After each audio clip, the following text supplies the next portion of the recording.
Tonight we are talking with Jacque Fresco, an industrial engineer, architectural designer, social engineer, and futurist who's based in Florida.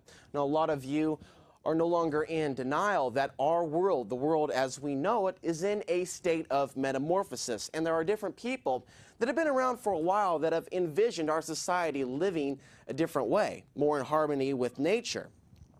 Now, Jacque has an optimistic view and desire to create solutions that maximize the benefit of the planet, maximize the greatest number of people, stem from his formative years during the Great Depression. This is where he developed a lot of his ideas that he's going to be discussing with us this evening.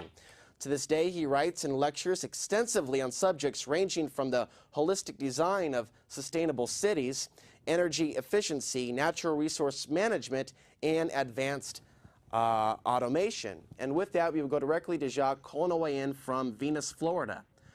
How are you, Jacque? Just great, Alex. Well, thank you for joining me on the broadcast tonight. I brought you on to describe to me and my audience a little bit about the Venus Project and what it is. Well, first I'd like to mention that William Jacque has just released the Future by Design, a documentary, which will be available at www.thevenusproject.com for those of you that wish further information. Excellent. So tell us a little bit about what the Venus Project is. I understand that you were on Larry King in 1974 to discuss some of your ideas. Yes.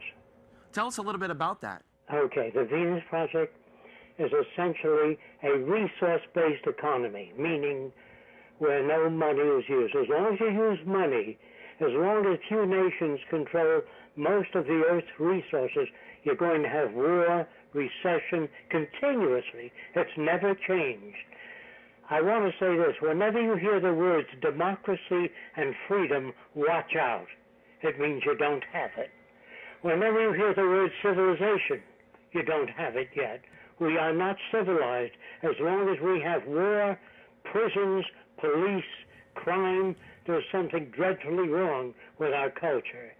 And what the Venus Project proposes to do is to declare all of the Earth's resources as the common heritage of all of the world's people and remove all the artificial boundaries that separate people. Nothing less will do in terms of building a sustainable global society. Now, I'm curious. Oh, sorry. Go ahead, Jacque. What the Venus Project is a method, a way of thinking. For example, if you were stranded on an island with $10 million and there was no water, no arable land, no fish, you have nothing. Money is nothing. What is essential is resources. Even if you succeeded in electing the most ethical people in the world in charge of governments, if you ran out of resources, there'd be war, there'd be scarcity, crimes of every kind. So it isn't ethical people that we need, or decent politicians. The problems are technical, not political. And if we ever get that through our heads, the problems are technical, not political. Let me tell you what that means. That means that everything that you have in your home, your electric light, your refrigerators, your automobiles, everything that you have today is a technical development. And it's done by very few people, not the majority of people. So the great things that you have did not come from politicians. And a lot of people do not understand that in the Venus Project, we do not use money. We have access centers where anyone can access anything they need without the need for money. As soon as you get rid of money, you get rid of drug addiction, you get rid of prostitution, you get rid of political corruption. But as long as you've got a money system or monetary system, you're going to have a continuous set of these problems. What is needed, really, is the intelligent management of the Earth's resources. That means that we must live in accordance with the carrying capacity of the Earth, not the opinions of politicians. All nations, from this point of view, are basically corrupt because they're all involved in the monetary system. When you consider England, for example, where do you think they got all that land? They took it by force and violence. Where do you think we got America from? We took it away from the Indians through force and violence. After we stole all the land we needed, we put up the sign, "Thou shalt not steal." What I'm trying to say is that all nations are basically corrupt. What we need is a new system, a new way of thinking, and that's what the Venus Project is. It's basically a system in which the methods of science, not scientists, the methods of science are used to evaluate the necessities of life for all people. All people need access to those necessities. If you don't provide that need or solve that problem, you're going to have problems. We would have no armies, no police. If you have difficulty with this concept, imagine there was a time when the states were separate and there were militias at the borders of each state because the territories were constantly being invaded. Once all the states joined into the United States, all the militias disappeared, all the territorial disputes disappeared. Do you see what I mean? I do, yes, correct. If you live near a waterfall, gigantic, say like Niagara, Sweetwater, nobody steals water when it's available. Now that it's scarce, they put a price on it. You have to pay $1 for a glass of water today. Do you understand that? Yes. They have a bunch of scientists, which I call sort of ignoramuses. There's no such thing as a scientist. There are people that are scientific in optics or engineering or chemistry or physics, but you don't have a generalist. A generalist person has a general knowledge of the earth, how it works, not just some specialized field. When you train specialists in our universities, they can be used by government to make weapons of war. There are a lot of people today that are afraid of technology. Just remember that machines don't drop bombs, people do. Machines don't make war, people do. Now, Jacque. Yes. I want to ask you a little bit also about your technological vision of what our society is capable of creating that currently today we are not utilizing. Some of these concepts are in your book as well, yes, and the film Future by Design. What are some of the ways that we could be living in a different way that we aren't today, that you propose that we adopt a different form of lifestyle? Okay. Our cities will be based on the circular scheme, meaning in the center of the city, there's shopping, dental care, medical care, child care, education. So each district is the same distance from the center in the circular scheme. All transportation is built in. You get in a little unit and dial the area you want to go to. You don't drive cars. You're going to have more people killed on highways, and our cars are choking up now. It's not working. No political system works. Communism, socialism, all of these systems failed. I got my ideas from the human body, actually. If you think about it, and you have to think about these things. Suppose the brain said, I do all the thinking, I want those the nutrients. Then the lungs would say, if I don't oxygenate the air you breathe, you could not breathe as a brain. Then the liver would say, if I don't filter the blood, you both will die. So every organ of the human body gets whatever they need. When you get an infection in your toe, there's no committee meeting that goes to the brain and says there's an infection in the toe. The antibodies are sent there right away.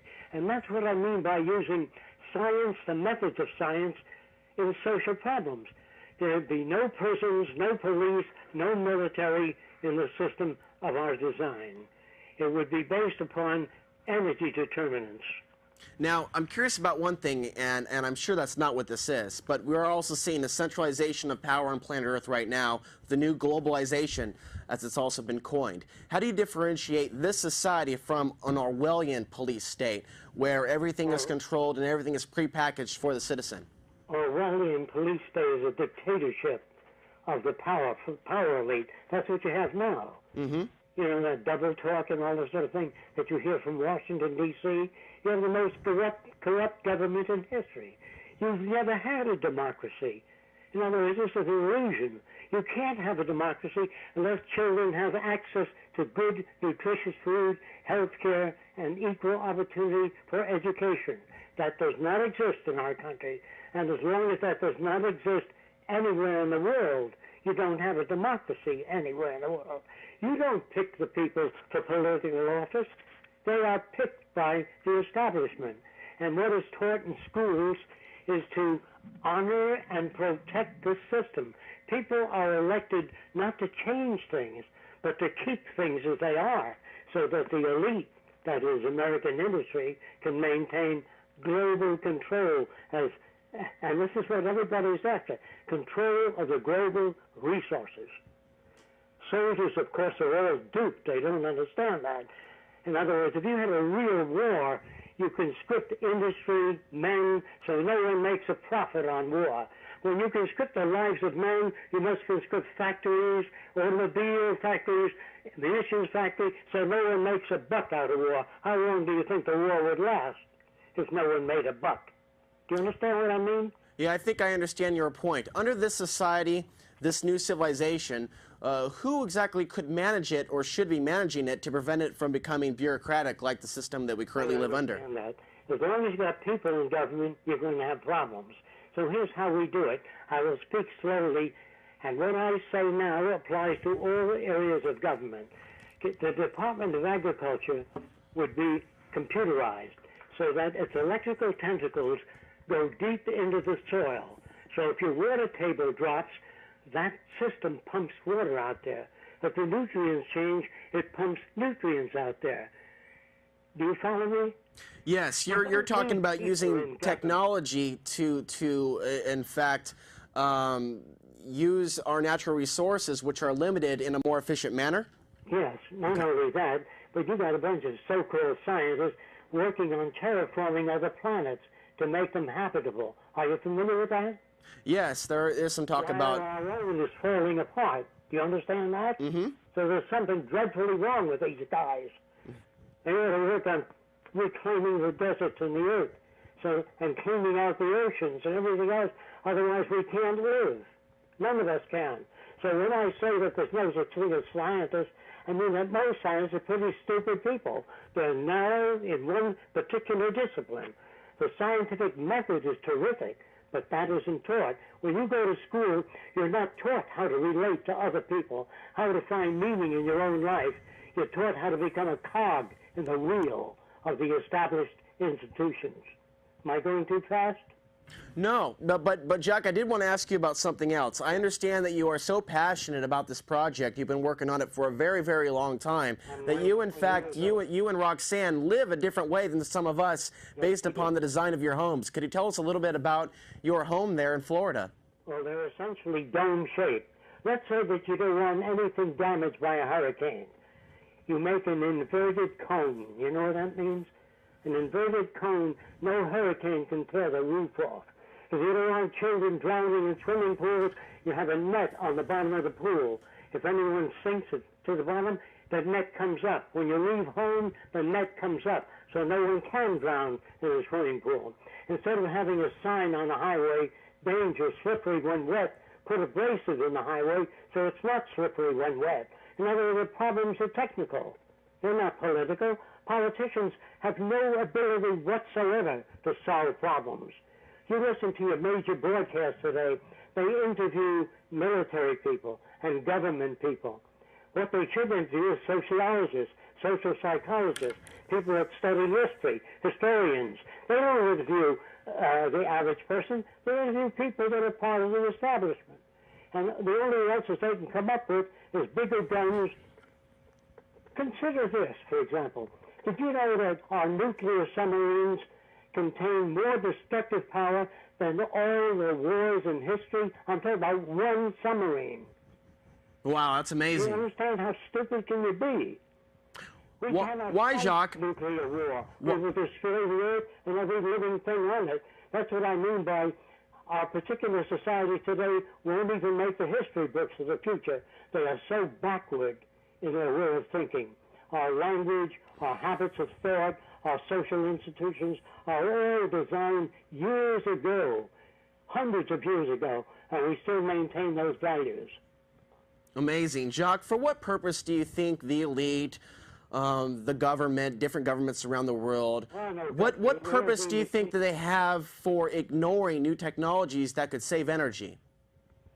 because immediately they invest money in some system, like manufactured automobiles. They will be against, the manufacturers of automobiles will be against an adequate transportation system, because you can't sell cars. The establishment tends to perpetuate itself, not for the benefit of the human race, but for the benefit of those that seek the bottom line, profit. Mm-hmm. There's no real human concern. There never has been. Jacque, we just have a couple more minutes left. Before I let you go, for anyone that wants to learn more about the Venus Project and other similar projects, where should they go again? TheVenusProject.com? www.thevenusproject.com. Uh-huh. That's where you get more information. There's no way I'm going to be able to pack that information into this short discussion. Mm-hmm. If you're really interested in the end of war, the end of most crimes, all man-made laws, or I should say most of them, are artificial, and they're usually broken. All the treaties between nations are broken by ourselves, by the Russians, by the British, so they don't work. What we have to learn is how natural law operates and live in accordance with natural law. If you don't get enough sleep and eat nutritious foods, you get sick. Mm-hmm. What I mean is, let's find out how we relate to the earth. And we must design our cities in accordance with the carrying capacity of the earth, not Fresco's opinions. Well, Jacque, I want to thank you very much for coming on the program, and I recommend anyone that wants to learn more about your book and the DVD that was made, Future by Design, to check out www.thevenusproject.com. Jacque, thank you so much for coming on the program. Thank you, Alex, for the privilege of talking to people.